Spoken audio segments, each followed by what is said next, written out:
Whether you're in Europe, America, or Australia, there's a lot of talk these days about migration. Now, of course, if you're going to talk about Islam and migration, you'd have to know before you even look into it that Islam will have its own unique take on migration. And indeed it does. There's even a doctrine of migration, the Hijra. Now, to know how important this Hijra is, we need to start off with a graph here of Muhammad's career. You'll notice it has two distinct parts. He was a preacher of Islam for 13 years in Mecca and converted 150 Arabs. That's about 10 a year. But he created a lot of division and argument within the community, and so the Meccans told him he had to leave. And this was the first migration. He migrated to Medina, whereupon Muhammad became a very different kind of man. He was not just a religious preacher anymore, but he was a politician and a jihadist. Now, his jihad brought him success. There were 100 events of jihad in the last 9 years of his life, and when he died, every Arab in his neighborhood of the Hijaz was a Muslim. So we see that the migration from Mecca to Medina was the beginning of political success, and this is the reason that the Islamic calendar begins with the Hijra. So why do they begin then? Because that's what brought success. Now, if you think about it, you might have thought, well, the Islamic calendar would begin when Muhammad had his first revelation, or maybe even upon the birth of Muhammad. But no, the Islamic calendar starts with the migration, the Hijra, because it was successful. Now, here's another thing to know.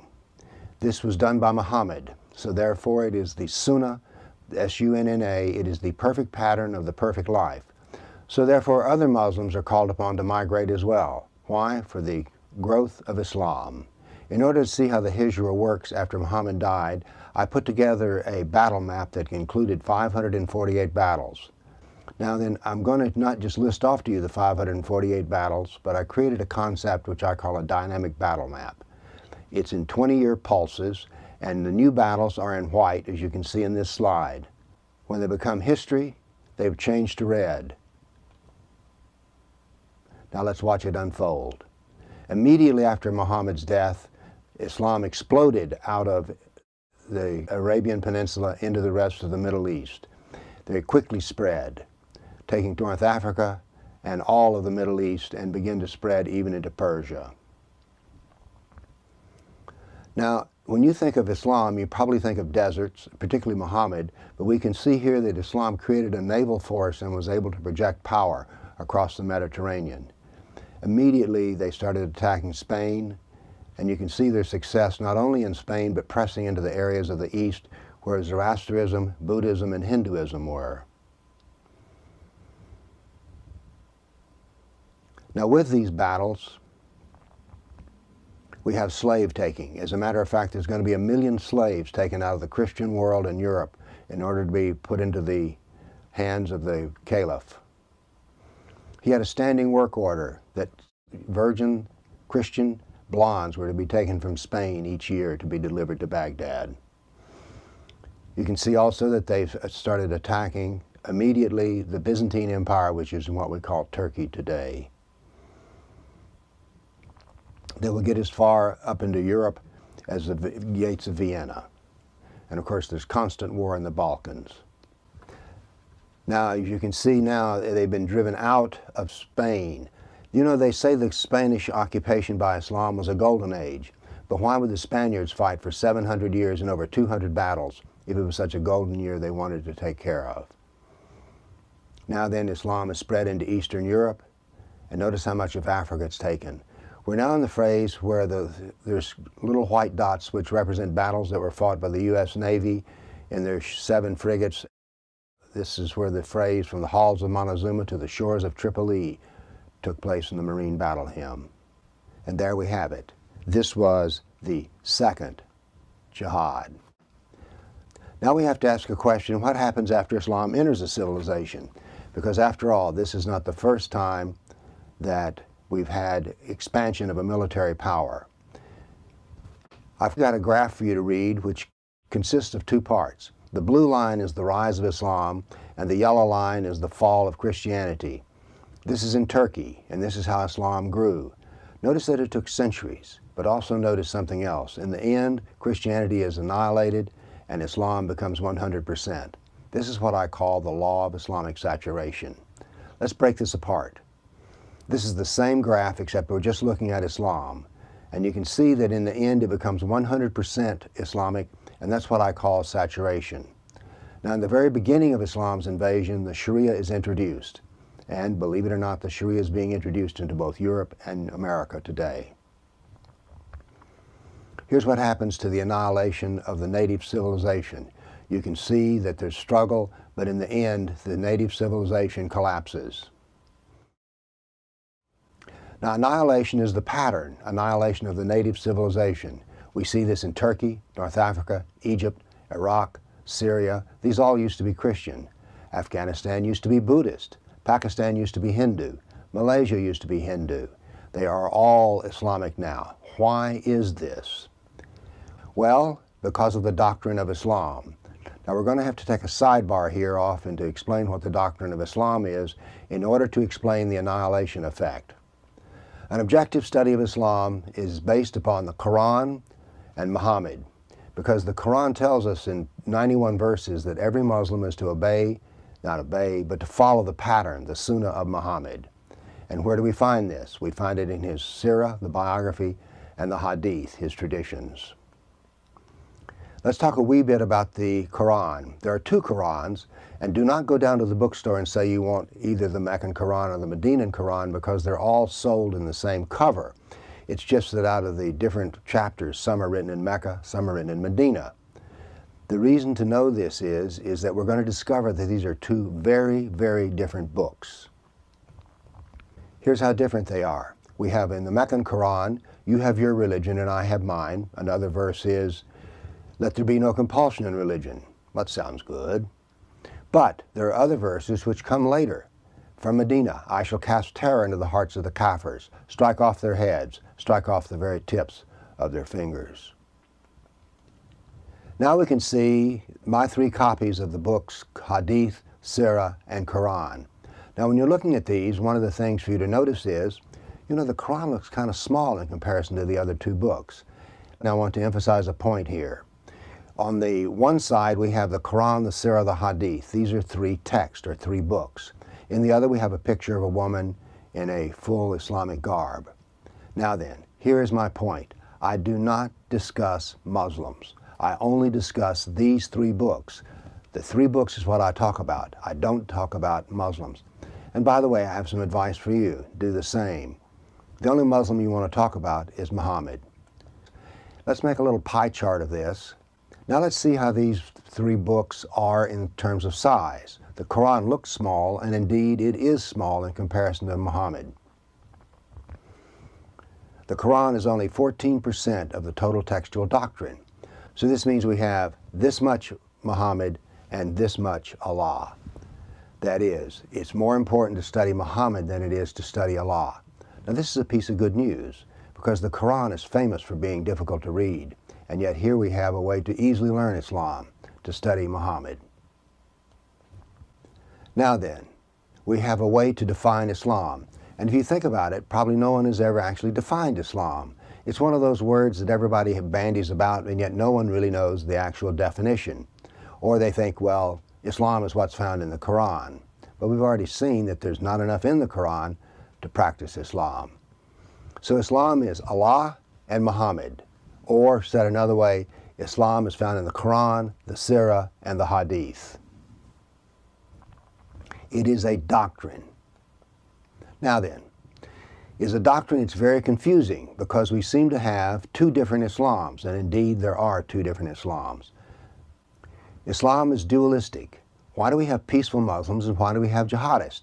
Isn't one of those real and the other not real? Well, there are two Islams, and therefore there are two kinds of Muslim.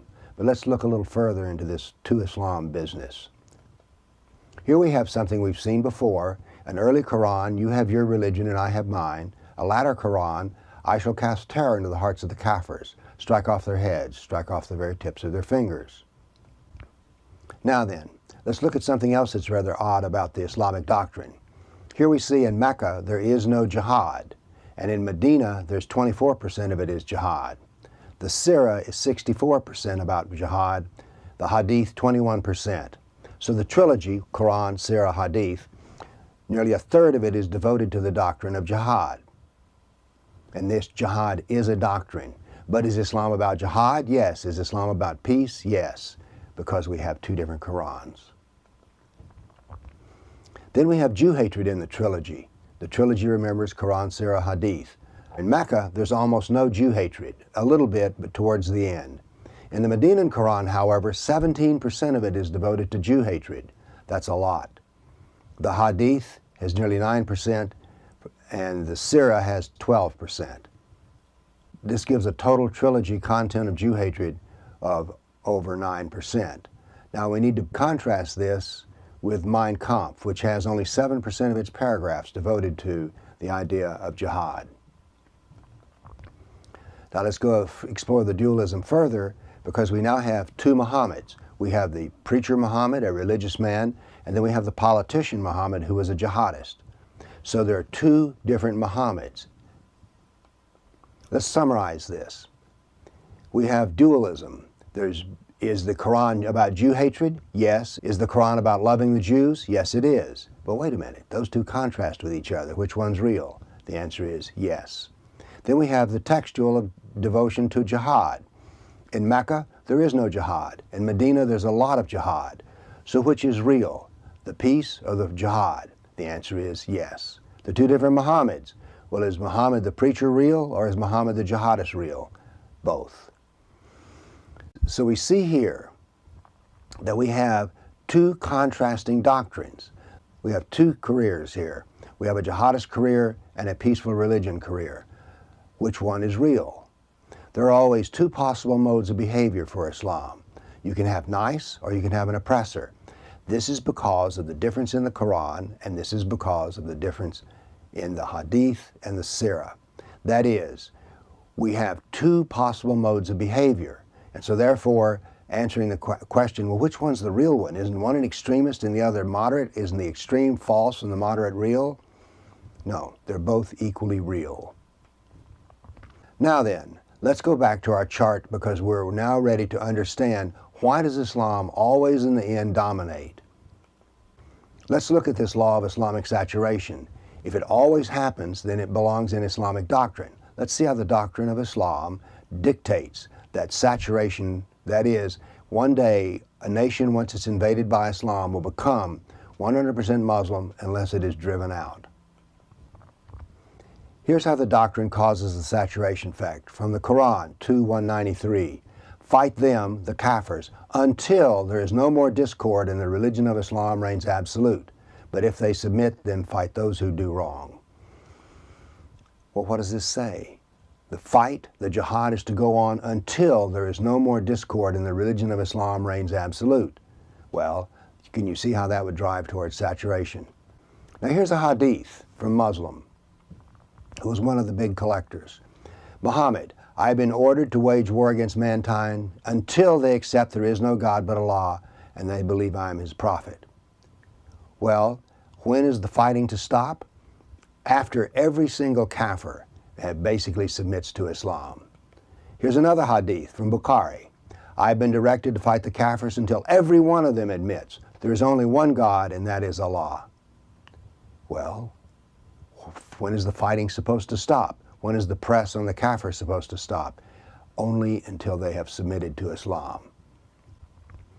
So over time, the Sharia rules all. This is what I call saturation.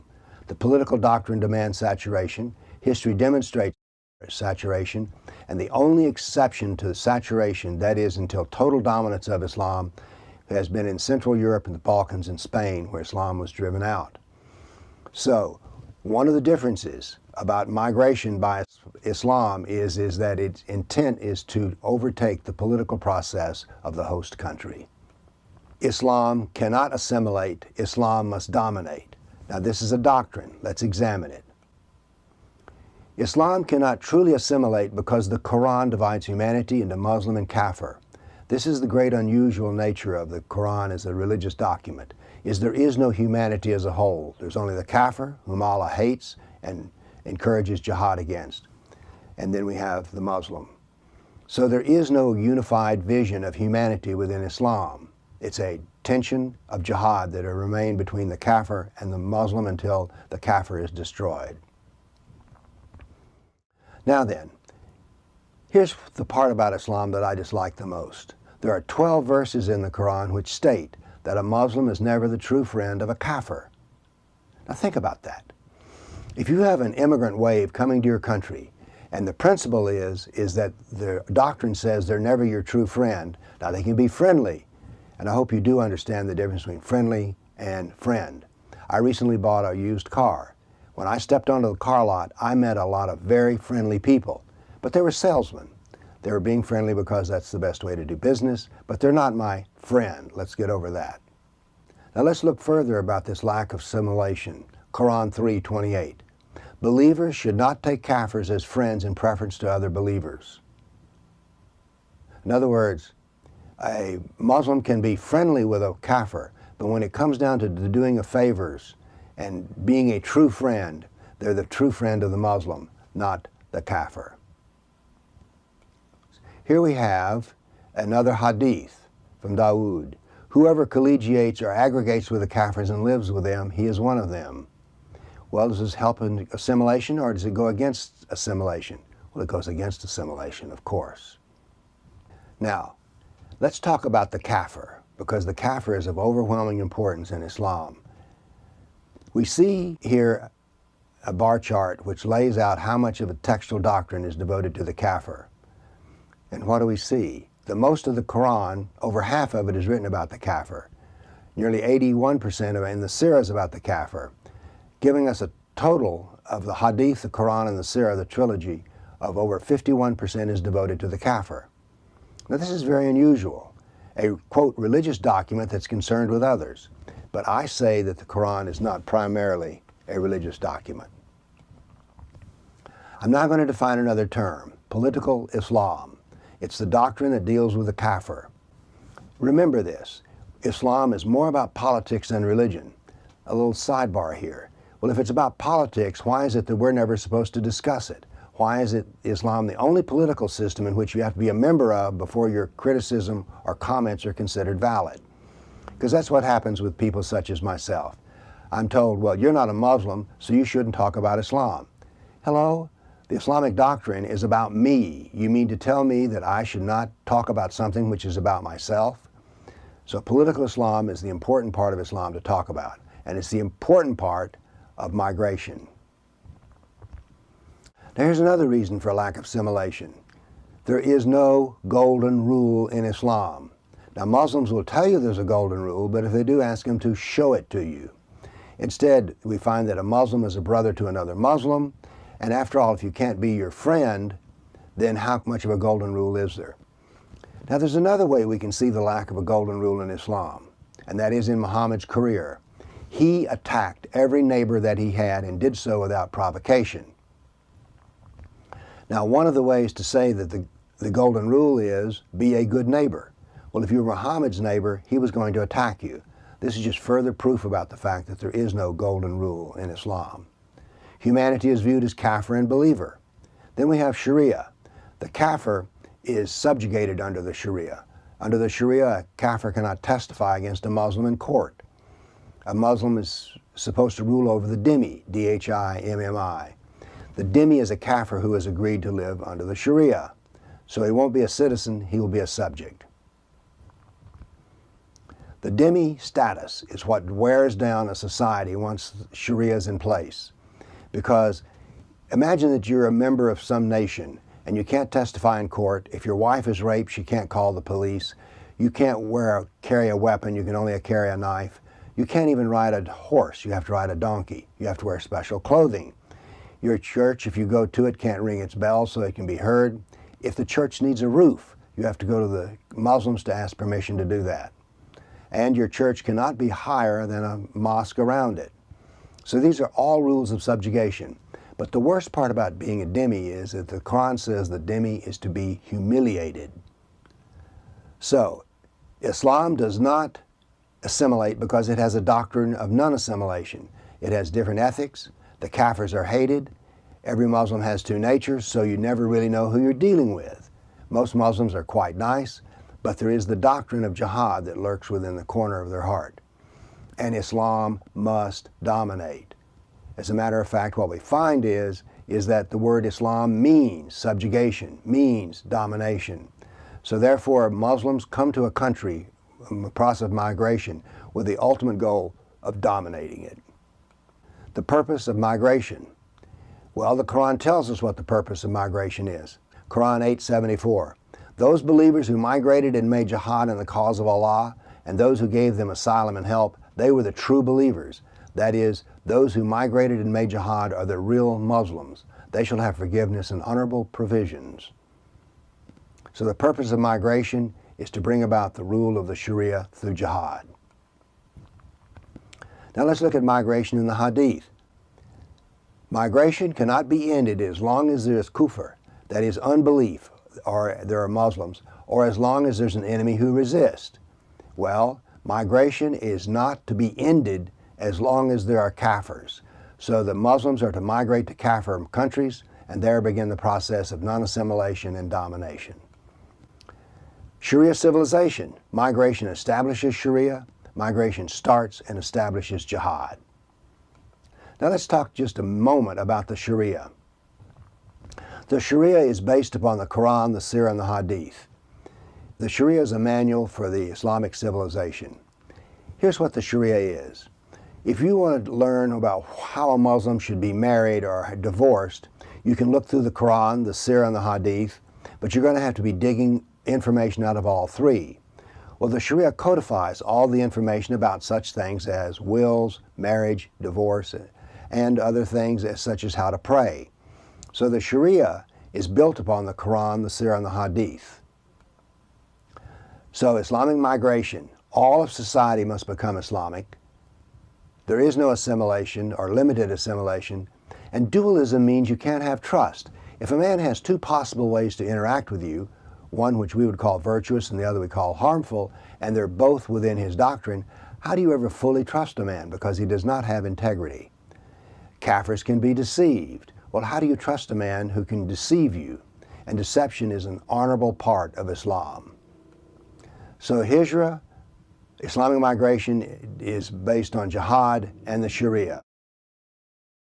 Now let's deal with something. Everyone who's watching this video is known Muslims, and they're not ISIS, Al-Qaeda jihadists.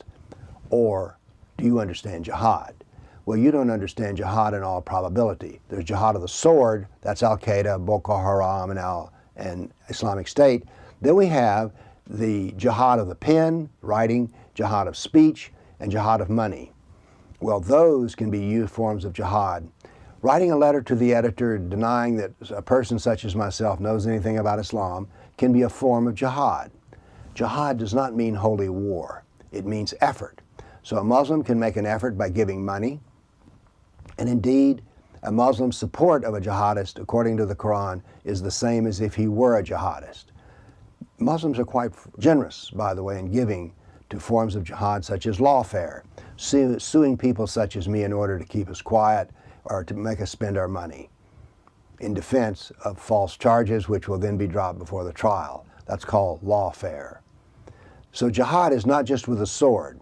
As a matter of fact, jihad of the sword is the least important part of jihad. Let's see how we're implementing Sharia in our world of America today.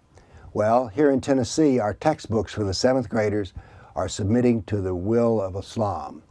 They now portray Islam as the great civilization of humanity. Islam was the first to give women their rights. Islam was the most tolerant of religions because it provides a place for the Christian and the Jew. But the place of the religion for the Christian and the Jew is they are to be dhimmis, to be subjugated. So the textbooks at best tell us a half-truth, which is very favorable towards Islam. Then we have something, we see the Sharia being implemented in terms of interfaith dialogues.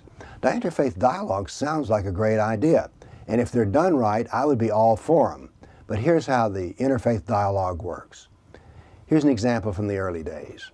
There was the first interfaith dialogue here in Tennessee, and in those days you could ask questions from the floor. Now then they make you write them down on pieces of paper so they can pick and choose amongst the questions. They were not made comfortable by some of our questions. So ask the rabbi, have you read the Quran? No. Ask the Baptist minister, have you read the Quran? No. Ask the imam, have you read the New Testament? Oh yes, I've had several courses in it. Have you read the Old Testament? Oh yes, I know it well. Now then, what's going to happen to this interfaith dialogue? Well, the Christian and the Jew are going to apologize for other Christians and other Jews, such as myself, who've spoken against Islam. That is, they're going to be deferential to Islam. They're not going to ever ask difficult questions. So this is the problem with interfaith dialogue. The Christians and the Jews who show up are complete apologists for Islam. Then we have the media. Well, in the media, I'm a bigot, a hater, and a racist. So this is the media's view of anyone who talks about Islam and not in a purely Islamophilic way. I use the term friend of Islam instead of Islamophobic. So the media has a very definite bias. When I go to Europe, it's very different with me in the media. They do an interview with me in a magazine, and you know what they do? They simply publish what I say. Whereas in America, they write what a bad person I am. Also, when I'm in Europe, I can be on state television for extensive interviews. Not so in America.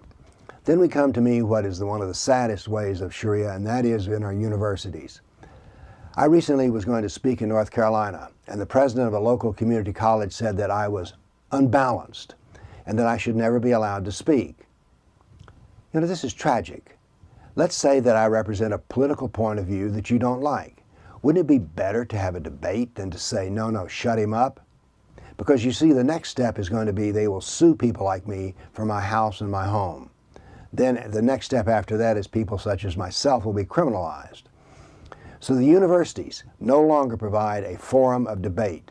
The universities have become nothing more than ideological centers, which is tragic because the cornerstone of our intellectual life used to be critical thought, scientific thought, but no more. Nope, the university's purpose there is to present ideology. Let me give you one more story about a university, which happened here in Nashville, Tennessee, at Vanderbilt. A woman who is a tenured professor has said, this is not politically correct, but this is what I believe, and she spoke on some subject. The horror of it, the politically incorrect professor was put on the front page of the newspaper and criticized as being a hater and a bigot. But here's the real tragedy. The university established an emotional hotline. If you were a student in her class and you were traumatized by hearing a political idea that you did not agree with, Vanderbilt University would set up a hotline so that you could talk about your trauma because you had heard an idea that you didn't agree with and you're traumatized. So that is what a Sharia is like in America today. Now, the Sharia has not caused the complete collapse of ideological debate in our universities, but it has become part of it. What are we going to do about this? We have to know Islam. We have to learn how to use fact-based reasoning. Listen to this lecture which you've been hearing now. Fact, fact, fact, fact. I do not talk about opinions, I talk about facts. We also need to know the history of the persecution. In that dynamic battle map, listen, people were dying. Christians were dying, Zoroastrians were dying, Buddhists were dying, Hindus are dying. We need to know the history of the destruction of the Kafir. Why? Because unless we know this history, it will be repeated. Churches need to know that in the 20th century, Christians died in the order of a couple of million, Armenians and Assyrian Christians. Why don't churches study the history of their own persecution? And we also have to be able to talk. By talk, I mean we need to be able to debate and reason. And we have to say no to political correctness. Political correctness is the cancer of critical thought. We're bringing all manner of refugees to America. Why not Christian refugees? And why don't the churches stand up for Christian refugees? Surely they know they need to. And we have to learn how to talk to the near enemy, the apologist. When we see this expansion of power in America today, it is not so much by the Muslims as it is by corporations who enforce Sharia laws about this or that, as well as politically correct ideas. So we need to start talking to those who oppress us, that is, the media. We need to talk to them. Why is it you only present one side of the Islamic equation? We need to educate ourselves. And we have to face the truth of the roots of civilization and it's how it affected by migration. And we need to understand that by bringing in more and more Islam, we're bringing in more and more Sharia. Think about this. Do we want the schools of the future to teach nothing but the Islamic side of all questions? If we do not stop and learn about it and insist that all sides of the question be portrayed, that's what happened. We will fall under the rule of the law of Islamic saturation. If you want that, be quiet. If you don't want it, educate and start talking to your friends and neighbors. Thank you.